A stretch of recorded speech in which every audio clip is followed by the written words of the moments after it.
बच्चों, कैसे हैं आप सब? आशा करती हूँ आप सब अच्छे होंगे, स्वस्थ होंगे।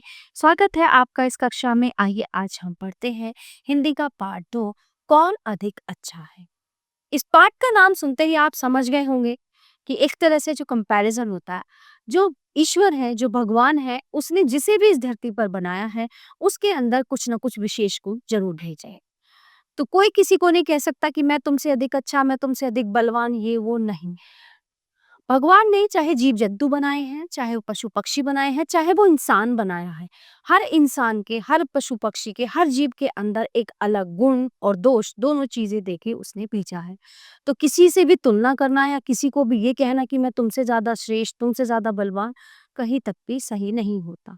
क्योंकि हर व्यक्ति के अंदर अपने गुण होते हैं, अपने जो है कुछ जो है क्वालिटीज होती हैं। तो किसी को भी अपने ऊपर घमंड नहीं करना चाहिए कि भगवान ने सिर्फ हमें इतना दिमाग दे के भेजा है या भगवान ने सिर्फ हमें इतना शरीर दे के भेजा है।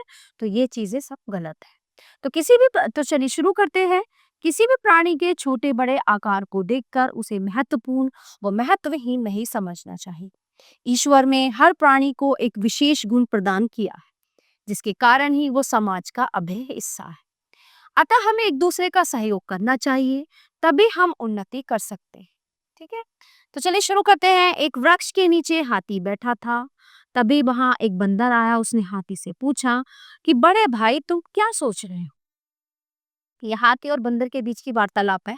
हाथी ने कहा, मैं सोच रहा हूँ बड़ा और शक्तिशाली होना बहुत अच्छा है। बंदर तुरंत बोला, हाँ हाँ, बड़ा होना तो अच्छा है, पर तेज होना और भी अच्छा है। अब वो यहाँ पे अपनी तारीफ कर रहा था। बंदर, हाथी अपनी तारीफ कर रहा था। तो हाथी ने कहा, नहीं बंदर भाई, मैं तुम्हारी बात से सहमत नहीं। तेज होने से बड़ा होना ज्यादा अच्छा है। जो बड़ा है वही बड़े बड़े काम कर सकता है, वो शक्तिशाली भी होता है। तभी मैं कहता हूँ बड़ा होना अच्छा है। तो बंदर फिर अपनी बात कहता है। बंदर कहता है कि नहीं नहीं, जो तेज होता है वो सब काम जल्दी जल्दी कर सकता है। जो बड़ा होता है वो ना तो जल्दी जल्दी काम कर सकता है और ना शीघ्रता से चल ही सकता है। तभी तो तेज होना बड़ा होने से अच्छा है। नहीं नहीं, ऐसा नहीं है, बड़ा होना तेज होने से अच्छा है। हाथी बोला। अब उन दोनों में बराबर बहस चल रही है। बंदर में तेज दिमाग है, इसलिए वो बार बार ये कह रहा है कि तेज होना बहुत अच्छा है। और हाथी मोटा है, अच्छा बड़ा है, शरीर है उसका, वो कह रहा है नहीं नहीं, बड़ा होना चाहता है। तो दोनों ही अपने आप को श्रेष्ठ मान रहे हैं। ठीक है, तो दोनों में काफी समय तक बहस होती रही।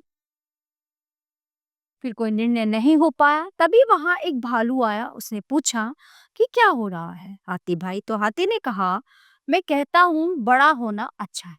ये बंदर कहता है तेज होना अच्छा है। अब तुम ही बताओ भालू भाई, बड़ा होना अच्छा है या तेज होना। तो भालू ने कुछ सोचा और कहा, अच्छा देखो, नदी के दूसरी ओर वो बड़ा पेड़ और उसके ऊपर लगा हुआ फूल, जाओ उसे ले आओ, तभी मैं बता सकता हूँ बड़ा होना अच्छा है या तेज। ठीक है, अब हाथी और बंदर दोनों नदी की ओर चल दिए। बंदर तेजी से नदी पर पहुंच गया। नदी में बहुत पानी था, अतः बंदर दूसरी ओर नहीं जा सकता था। ठीक है, क्योंकि वो डूब जाता। तब तक हाथी भी आ पहुंचा। वो आते ही बोला, अब बताओ बंदर भाई, बड़ा होना अच्छा है या तेज होना। बंदर कुछ नहीं बोला। तो इस बात पे बंदर कुछ नहीं बोला।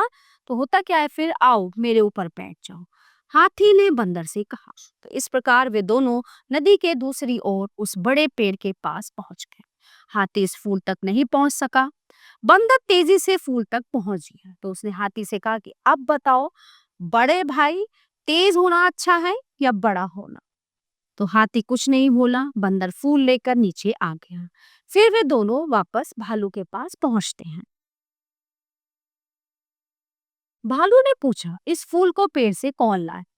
फूल मैं लाया हूँ, बंदर तुरंत बोली। पर तुमको नदी के दूसरी ओर कौन ले गया था, हाथी ने बंदर से पूछा।